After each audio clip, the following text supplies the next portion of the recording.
Good morning, everyone. I am Ms. Samara Imran Malik, and today we are going to explore one of the most fascinating systems in the human body, our immune system. Think of it as the body's personal army, always on guard, always ready to protect us from invisible enemies. Have you ever wondered how your body knows when you have caught a cold, or why a small cut can sometimes get swollen and red? That's your immune system at work. By the end of this lesson, you will not only understand how your body fights infectious diseases, but also why things like vaccines and good hygiene are essential to staying healthy and strong. You can imagine that your body is like a castle with strong walls, gates, and soldiers protecting it day and night. Similarly, your body is protected by the immune system. So, can you just tell me, if your body was a castle, what would be the strongest wall for this castle? According to your prior knowledge, what will be the strongest barrier for those pathogens, which stops those pathogens to enter into your body? Yes, it should be your skin. Very well done. So, what will we learn today? Here is our roadmap for today's lesson. We will begin with defense mechanism, how your body shields against different pathogens and invaders. Next, we will explore the two types of immunity. This immunity is innate immunity and adaptive immunity. Innate immunity is general, by birth you people have, and adaptive immunity is very slower but smart and long lasting, and it can be improved by facing different kind of pathogens in your body, because it is a long term memory, you can say. Your immune system can learn different things by means of this adaptive system. We will discuss it in detail later on. We will also examine barrier systems. How many barrier systems are there? Like your skin is a greater barrier to prevent the pathogens from letting into your skin and into your body, and stomach acid, which has some sort of function to protect your body.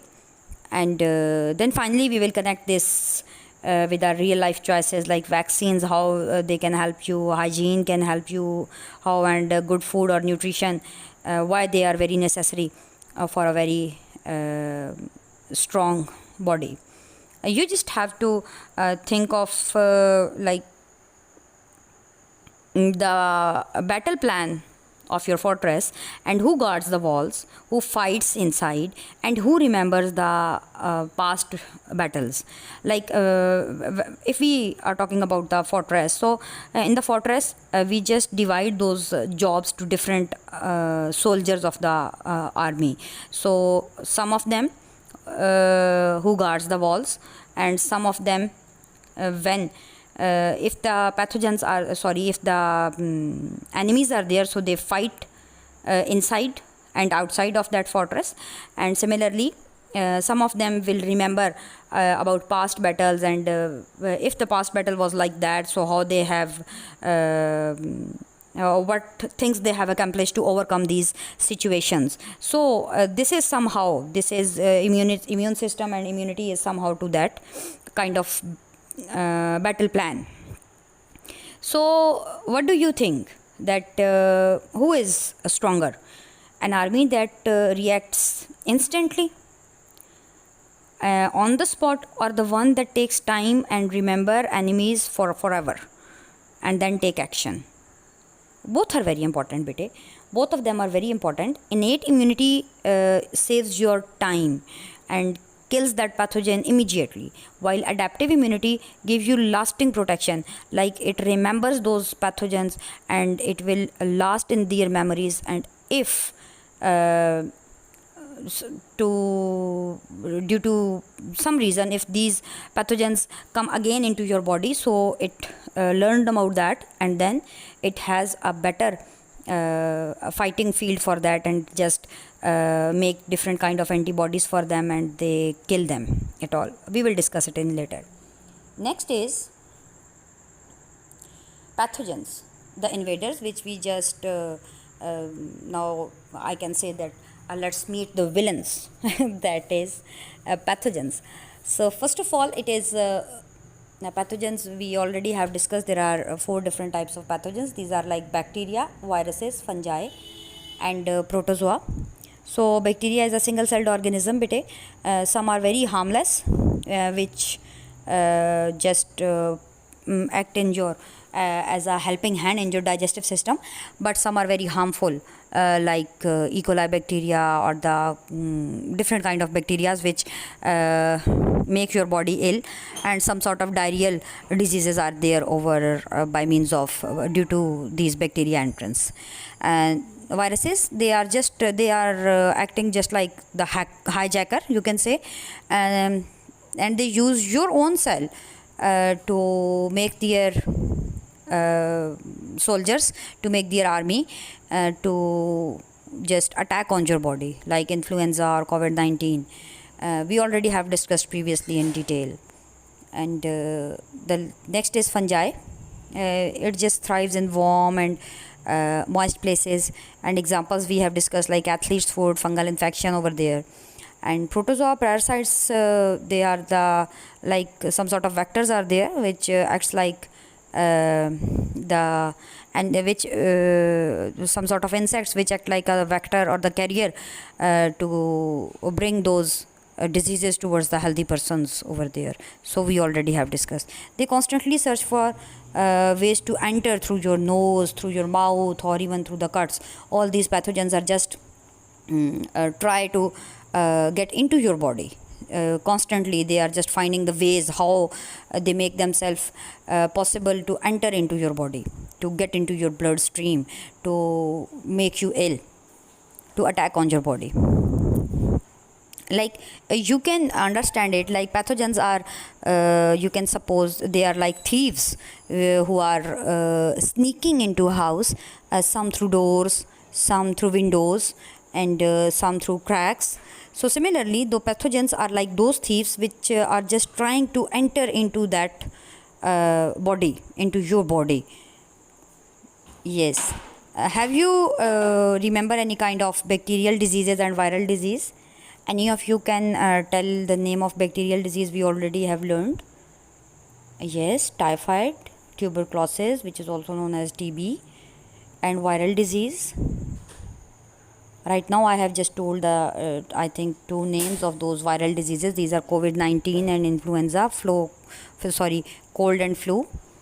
Okay, so these are all pathogens. Moving next is your natural armor. That is, your skin is your first and the largest shield.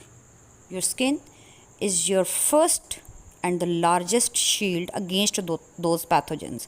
It acts as a physical barrier, you can say. It is very tough, it is waterproof, so it's very difficult for pathogens to enter into your body through this barrier, because it is very tough, it is waterproof, it does not allow anything to move directly inside the body from it, unless it have some sort of cut or wounds, and these cuts and wounds are opened. So from that opening, pathogens have you can say pathogens have made some sort of way to move or to get into your body. Okay, so it also provides some sort of chemical defense, because oil that kills bacteria, your body has some sort of oil. We feel that our skin becomes oily. Basically these oils are there to kill the bacteria which are just acting on your body. We already have learned about microorganisms which are more than your human body cells, and they are present in your body and on the surface of the body and around your cells. So it has a microbiome, you can say, which are friendly bacteria that crowd out harmful ones. Friendly bacteria that crowd out harmful ones means it acts like a microbiome which let the friendly bacteria in, while it does not allow to move the harmful bacteria to get into your body. It is a multi-layered epithelial tissue, and it blocks some sort of pathogens entry and creates a waterproof seal over there. Is it clear? And it's a microbiome means it's beneficial bacteria on the skin crowd out harmful pathogens and compete for the resources over there. Chemical defense, because sebum or oil, that is antimicrobial properties they have, and they kill bacteria on the contact when the bacteria come in contact with it. Vulnerability means like if there are some sort of cuts, scrapes or burns, which increases infection risks by creating entry points for the pathogens. So it is not just for looks like your skin, you have very fair complexion, or you are not having a fair complexion. It's not about the look, it's about your it's about your shield, it's about your protection. So it is the first and the largest shield against some sort of pathogens, against different kind of diseases. So moving next comes your stomach acid, that is internal sanitizer.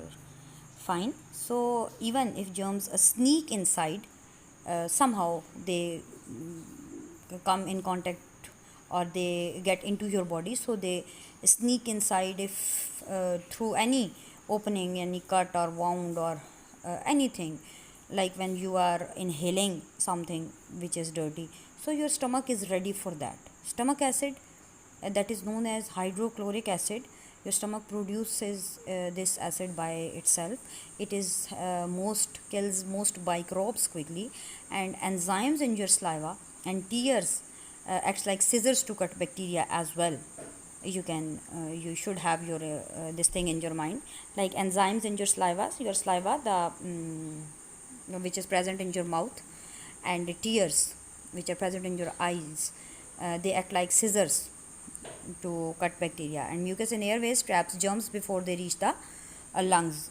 We already have discussed about it, and then by means of cilia they are just broomed out of the body. So you can say that your stomach is not only digesting food, it's also destroying thousands of invaders daily. A lot of invaders, a lot of pathogens that you are getting in with your food, with your hands, when they are not properly sanitized, so they just get into your body by means of food into your stomach, and where stomach acid kills those most ingested microbes within minutes. And I have already told you about enzymes protection, that is saliva and tears contain lysosomes basically, and that is an enzyme that breaks down bacterial cell wall, and after breaking down the bacterial cell wall, they have just burst over there and is unable to continue its life cycle, and you can easily engulf it. Another is like mucus trap, which is sticky mucus which is present in the airways, like in your mouth and nose, and it captures airborne pathogens when you are just inhaling the oxygen into your body. So make it very clean when you are just inhaling oxygen. Your digestive system doesn't digest food, it is a sophisticated disinfection system, you can say, that eliminates thousands of potential threats daily. Okay.